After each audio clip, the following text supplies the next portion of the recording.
საქართველოს მეცნიერებათა ეროვნულ აკადემიაში პოეტ ანა კალანდაძის დაბადებიდან 100 წლის თავისადმი მიძღვნილი საიუბილეო საღამო გაიმართა. შეხვედრა მეცნიერებათა აკადემიის პრეზიდენტმა აკადემიკოსმა როიმ მეტრეველმა გახსნა. დამსწრე საზოგადოებას სიტყვით მიმართა ჭიათურისა და საჩხერის მიტროპოლიტმა დანიელმა.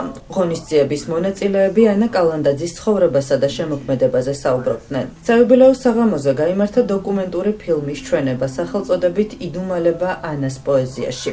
ღონისძიებას თბილისის სასულიერო აკადემიისა და სემინარიის რექტორი, საქართველოს მართლმადიდებელი ეკლესიის პროტოპრესვიტერი გიორგი ზვიადაძე, აკადემიკოსები, მწერლები, ანა კალანდაძის ოჯახის წევრები და სხვადასხვა სფეროს წარმომადგენლები ესწრებოდნენ. ანა კალანდაძის სახელი, მისი პოეზია, მისი ყოველი ხსენება ყველა ქართველში თან და ყველა ქართულ ოჯახში არის ნამდვილი დღესასწაული. იმ პირველივე დღიდან, როდესაც ქალბატონმა ანამ წაიკითხა ლექსები 1946 წლის 25 მაისს. აღმოჩნდა, რომ ომის შემდგომ ეს იყო ნამდვილი დღეობა მთელ საქართველოში. აი რაღაც ფურორი მოახდინა ერთმა სტუდენტის, მაშინ სტუდენტი იყო ბოლოკურსელი, ამ ლექსებმა და მას შემდეგ ქალბატონი ანას სახელი ქართული პოეზიის დიდ თანავარსკვლავედში, აი უზარმაზარი თანავარსკვლავედია ქართული პოეზიის და ბრწყინავს ამ თანავარსკვლავედში შეუდარებლად. და მართლაც ეს არის განსაკუთრებული მნიშვნელობის, განსაკუთრებული წონის პოეტი, მას აქვს ჭეშმარიტი პოეზია, რომელსაც დრო არათუ აკლებს რაიმეს, ფერებს, ჟღერადობას და ასე შემდეგ, არამედ ყოველი წლის და აგერ უკვე საუკუნის გასვლის შემდეგ უფრო მეტ მნიშვნელობას იძენს.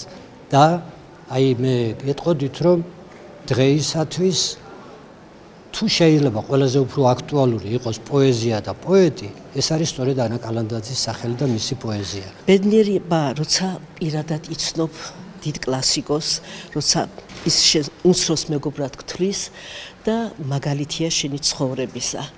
ქალბატონი ანა ის პოეტი იყო, რომელიც სიცოცხლეშივე აღიარა საქართველომ, ლექსებად და სიმღერებად მოეფინა ქართულ სულს და რომლის შემოქმედებას დაბერება არ უწერია.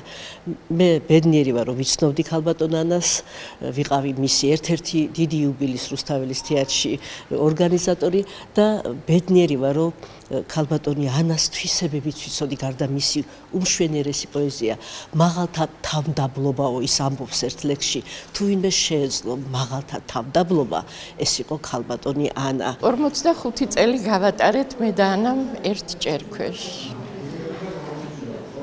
და მიუხედავად ასაკის სხვაობისა, 15 წლით უფროსი იყო ანა ჩემზე, მიუხედავად ამისა ძალიან მალე დავმეგობრდით და უკვე როგორც მეგობრები ისე ვიყავით. ანა იყო ჩემი უახლოესი ადამიანი და მე ვიყავი იმისთვის უახლოესი ადამიანი. სიყვარული გააყოლა ხალხმა და ბედნიერი ვარ, რომ ანას არ ივიწყებენ და ალბათ არც არასოდეს არ დაივიწყებს ქართველი ხალხი.